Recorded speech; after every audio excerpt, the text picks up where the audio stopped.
maanta waxaan halkan iskugu nimid inaan wada baaldegno ama sagootino ardayda qaybta dhaltaga ah oo sanadkan ka qalin jabisay 2020 iyo 2023 waxay ahaayeen fasalkii ugu badnaa oo ka qalin jabiya sida hadda uu iskoolku bilaabay inay ardayshadii fasalka 8aad ka baxaan fasalka waxay ahaayeen ku dhawaad 108 arday sabab jirowgood 199 arday baa imtixaan ku fariisatay waa alxamdulillah rabbil caalamiin ilaahay baa ku mahadsan macallimiintii iyo ardaydii dhammaan waxaan halkan iskugu nimid inaan ardayda macsalaamayno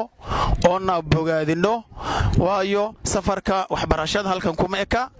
hayaan baan soo wadnay waan dhameynay mid kale cusub baan noo bilaaban doono hadduu eebaha wadni la noo ogolaado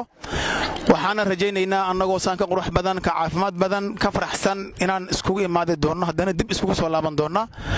sidaan rajaynaynaa ma noogu xusan kalendarka iskoolka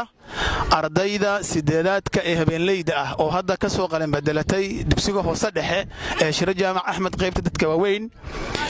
waxaa lagu wargelinayaa insha Allah in aan dib iskugu soo noqon doono ama dugsiga sare uu noo furmi doono 3 bisha 8aad 2023 insha Allah ta'ala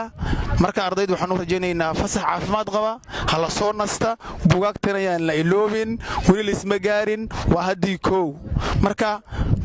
macallimiinta ayaa waxaan ka wada fariin qaali ah qaybta diila joogtimiina qaybta maqan dhamaan way soo salaamayeen ilaahay goynaa waahidka ka soo kowna macallimiintii halganka adag in soo gashay inta ogaanta gacanta ku soo haysay ayaan rabaa inaan si kal iyo laab uga mahadnaqo waxaan rabaa inaan si kal iyo laab uga mahadnaqo ardaydan quraxda badan ee kala duwan daruufaha kala duwan wax ku soo bartay laga yaabo hooyooyin inay ku jiraan cidii hawshii guriga hawshii waxbarashada hawshii guriga aysan ka reebin ama aysan ka hor istaagin inay maanta dabaaldegaan fursadan quraxda badan bulshooyinka marka maxaan u sheegaynaa iskoolka Shiro Jaamac Axmed inuu leeyahay qaybo kala duwan qaybta dhaltagan ay tahay qayb weyn oo muhiim ah bulshadana ugu baaqeen inay ka faa'iideystaan ee haweenkii